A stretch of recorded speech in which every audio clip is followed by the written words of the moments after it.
नमस्ते देवियों और सज्जनों। आज हम एक असाधारण यात्रा पर निकलने वाले हैं। एक ऐसी कहानी में गोता लगाने वाले हैं जो हमें समय के गलियारों से गुजरते हुए मानवीय भावनाओं की गहराइयों तक ले जाएगी। यह सिर्फ एक कहानी नहीं है, यह एक परिवार की गाथा है, उनके संघर्षों की, उनकी आशाओं की और उस अटूट बंधन की जो उन्हें एक साथ जोड़े रखता है। आज हम एक ऐसी कहानी की यात्रा पर निकलेंगे जो समय की रेत पर अमिट छाप छोड़ गई है। यह कहानी हमें उस दौर में ले जाएगी जब जीवन सरल था, लेकिन चुनौतियां उतनी ही कठिन। हम देखेंगे कि कैसे एक परिवार विपरीत परिस्थितियों में भी अपने मूल्यों और विश्वासों को बनाए रखने के लिए संघर्ष करता है। यह कहानी है विश्वास, प्रेम और उस अदृश्य शक्ति की जो हमारे जीवन की डोर थामे रहती है। यह हमें याद दिलाती है कि जब सब कुछ खो जाता है तो भी आशा की एक किरण हमेशा मौजूद रहती है।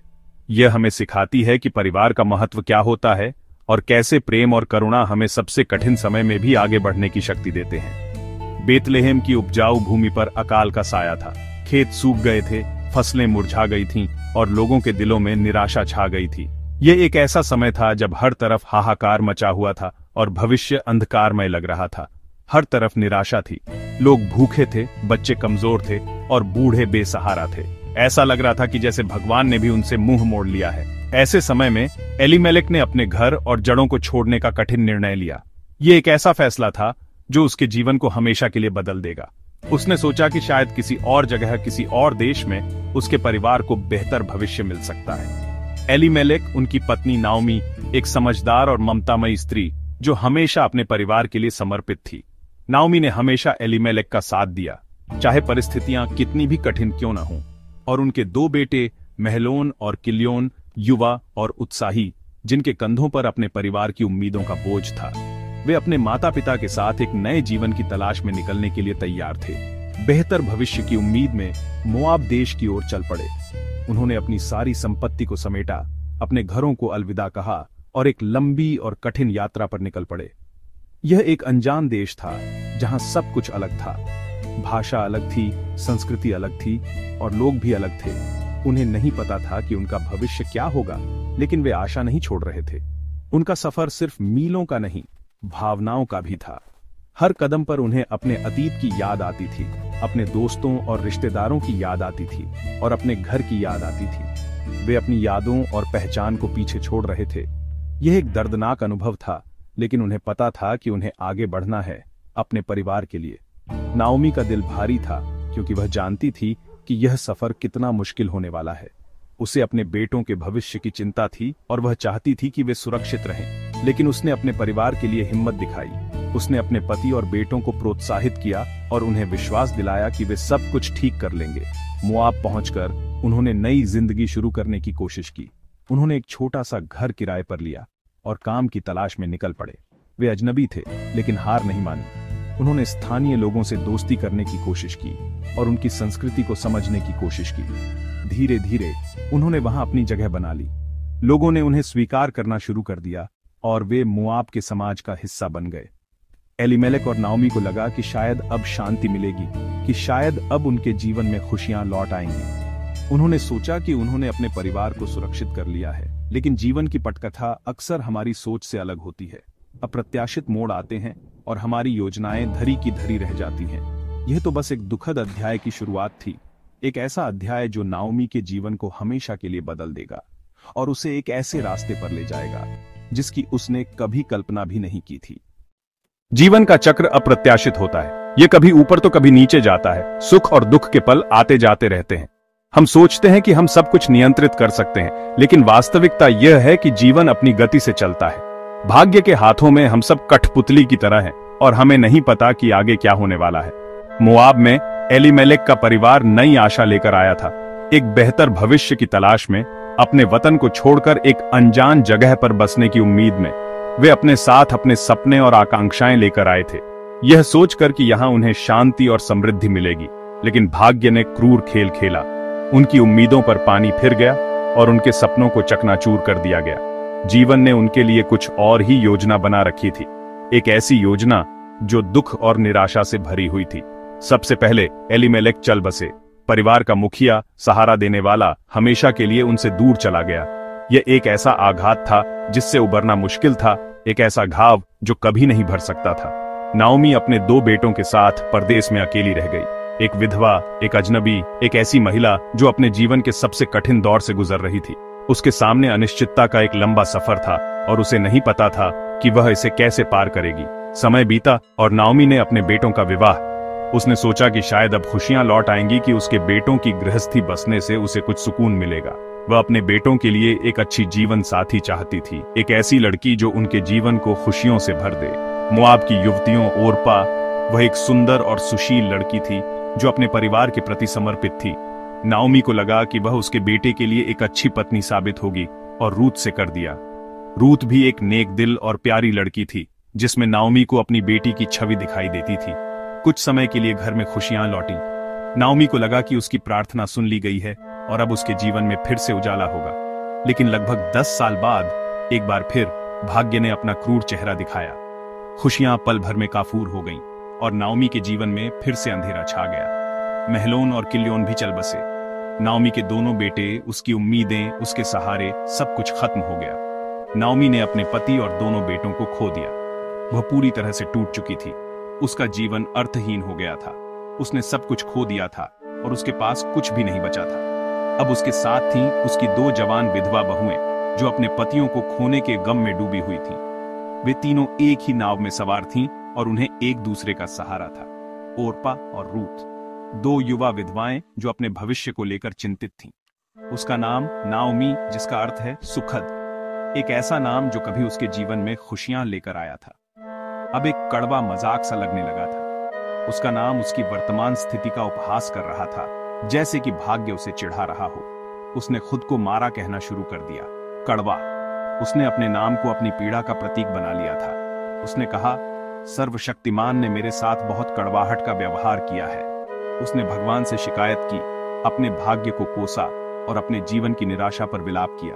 लेकिन याद रखिए, सबसे घने अंधेरे के बाद ही सुबह का प्रकाश आता है। निराशा की गहराई में भी आशा की एक किरण हमेशा मौजूद रहती है। इस कहानी में वह किरण रूत के रूप में प्रकट होने वाली थी। रूत जो नाओमी के जीवन में एक नई उम्मीद, एक नई शुरुआत और एक नई खुशियां लेकर आने वाली थी। दुख में डूबी नाओमी ने सुना एक ऐसी खबर जो उसके मुरझाए हुए दिल में उम्मीद की एक किरण लेकर आई। सालों से उसने और उसके परिवार ने मोआब की धरती पर शरण ली थी, अपने वतन में पड़े भयंकर अकाल से बचने के लिए, कि बेतलेहम में अकाल समाप्त हो गया है। बारिशें लौट आई हैं, खेत फिर से हरे भरे हो गए हैं और फसलें लहलहा रही हैं। यह खबर सुनकर नाओमी का मन अपने घर, अपनी जन्मभूमि लौटने के लिए बेचैन हो उठा। उसने अपनी मातृभूमि लौटने का निश्चय किया, उस जगह पर वापस जाने का फैसला किया जहां उसकी जड़ें थीं, जहां उसके पूर्वजों की जमीन थी। एक लंबा और कठिन सफर उसका इंतजार कर रहा था, लेकिन घर की चाहत ने उसके कदमों को मजबूत कर दिया और अपनी दोनों बहुओं से कहा, उन युवतियों से जिन्होंने दुख की घड़ी में उसका साथ दिया था, जिन्होंने अपने पतियों को खोने के बाद भी उसे नहीं छोड़ा था, कि वे अपने अपने घर लौट जाएं। नाओमी जानती थी कि मोआब में अपने परिवारों के बीच उनकी बहुओं का भविष्य सुरक्षित रहेगा। वह नहीं चाहती थी कि उसकी वजह से उनकी जिंदगी और मुश्किल हो जाए। ओर्पा और रूत रो पड़ी। अपनी सास को अकेला छोड़ने के विचार से ही उनका दिल टूट गया। उन्होंने नाओमी के साथ एक गहरा रिश्ता बना लिया था और उसे अलविदा कहना उनके लिए बहुत मुश्किल था। लेकिन नाओमी ने समझाया, मेरी बेटियों, लौट जाओ। तुम दोनों जवान हो, तुम्हें अपनी जिंदगी जीनी है, अपना घर बसाना है। मेरे साथ आने से तुम्हें सिर्फ दुख और तकलीफ ही मिलेगी। मेरे पास तुम्हारे लिए कुछ नहीं बचा। मैं तुम्हें कोई भविष्य नहीं दे सकती, कोई सहारा नहीं दे सकती। तुम अपने परिवारों के पास वापस जाओ, वहीं तुम्हें खुशी मिलेगी। ओर्पा ने विदा ली, नाओमी को गले लगाया और आंसू भरी आंखों से अपने घर की ओर चल दी। उसकी सास की बात में सच्चाई थी और उसे अपने भविष्य के बारे में सोचना था, और अपने घर लौट गई।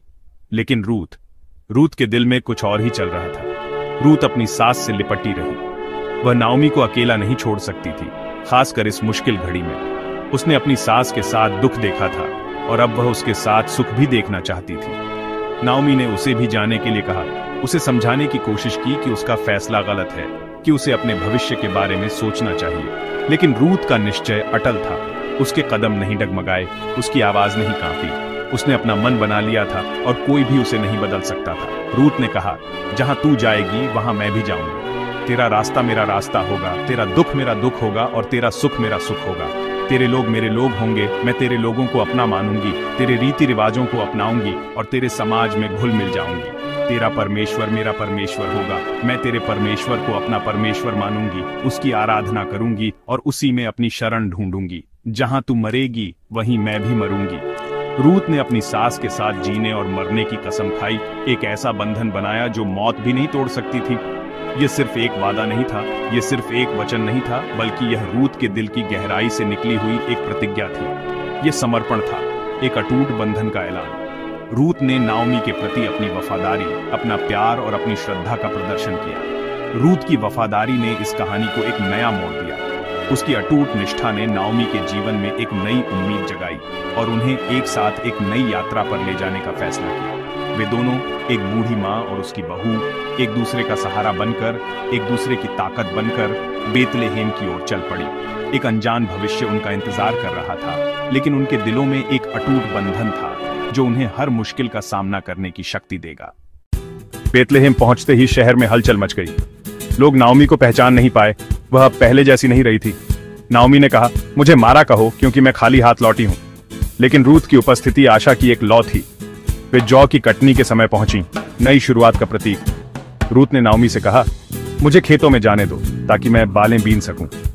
नाओमी ने अनुमति दी। रूत बिना जाने कि भाग्य उसे कहां ले जाएगा, खेतों में गई। संयोग से वह बोअज के खेत में पहुंची, जो एलीमेलेक का करीबी रिश्तेदार था।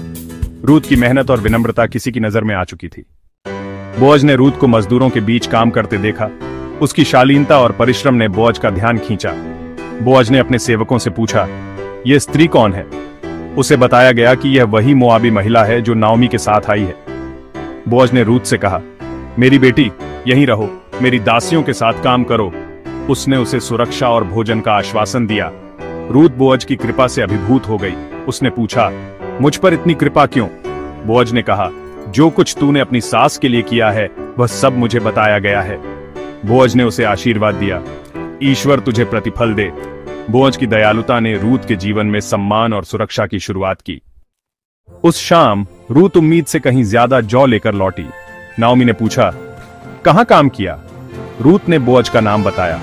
नाओमी ने कहा, वह हमारा निकट संबंधी है, छुड़ाने वाला रिश्तेदार। नाओमी ने एक साहसिक योजना बनाई। रूत को बोअज के पास खलिहान में भेजा ताकि वह उससे विवाह का अनुरोध करे। रूत ने आज्ञा मानी। आधी रात को बोअज ने देखा कि उसके पैरों के पास रूत है। बोअज ने पूछा, तू कौन है? रूत ने कहा, मैं तेरी दासी रूत हूं, अपनी चादर मुझ पर फैला दे क्योंकि तू छुड़ाने वाला है। यह एक विनम्र विवाह प्रस्ताव था, परिवार के भविष्य के लिए। इस क्षण पर पूरे परिवार का भविष्य टिका था। बोअज रूत के चरित्र और वफादारी से प्रभावित हुआ। उसने वादा किया कि वह उसका छुड़ाने वाला बनेगा। लेकिन एक और रिश्तेदार था जिसे पहला अधिकार था। बोअज ने सुबह उस रिश्तेदार से बात की। शहर के फाटक पर बोअज ने मामला रखा। रिश्तेदार ने जमीन खरीदने की सहमति दी, लेकिन जब रूत से विवाह की शर्त आई वह पीछे हट गया। उसने अपना अधिकार बोअज को सौंप दिया, झूठी उतारकर। बोअज ने कानूनी रूप से रूत से विवाह करने का अधिकार पा लिया। बोअज ने सबके सामने घोषणा की, रूत अब उसकी पत्नी है। यह न्याय और प्रेम की सार्वजनिक घोषणा थी। बोअज और रूत का विवाह हो गया। बेतलेहेम के लोगों ने उन्हें आशीर्वाद दिया। जल्द ही रूत ने एक बेटे को जन्म दिया, ओबेद। नाओमी, जो खुद को मारा कहती थी, अब फिर से नाओमी बन गई। उसका घर बच्चे की किलकारियों से गूंज उठा। शहर की महिलाओं ने कहा, यहोवा धन्य है जिसने तुझे छुड़ाने वाले के बिना नहीं छोड़ा। नाओमी ने ओबेद को अपनी गोद में लिया। उसका दुख आनंद में बदल गया। ओबेद आगे चलकर यिशै का पिता बना और यिशै राजा दाऊद के पिता। एक मोआबी महिला जो कभी परदेसिन थी, राजा दाऊद की परदादी बनी। इस कहानी का सार क्या है? यह हमें सिखाती है कि चाहे अंधेरा कितना भी घना हो, उम्मीद की किरण हमेशा रहती है। नाओमी ने सब कुछ खो दिया, लेकिन रूत की वफादारी ने उसे नया भविष्य दिया। वफादारी और प्रेम कभी व्यर्थ नहीं जाते। रूत का त्याग एक महान विरासत की नींव बना। यह कहानी ईश्वर की अदृश्य योजना पर विश्वास करना सिखाती है। हर कदम पर एक दिव्य हाथ काम करता है। पारिवारिक रिश्ते, दयालुता और उदारता, यही असली मूल्य है। रूत की कहानी हमें याद दिलाती है कि हमारी पहचान हमारे चरित्र और निर्णयों से बनती है। धन्यवाद।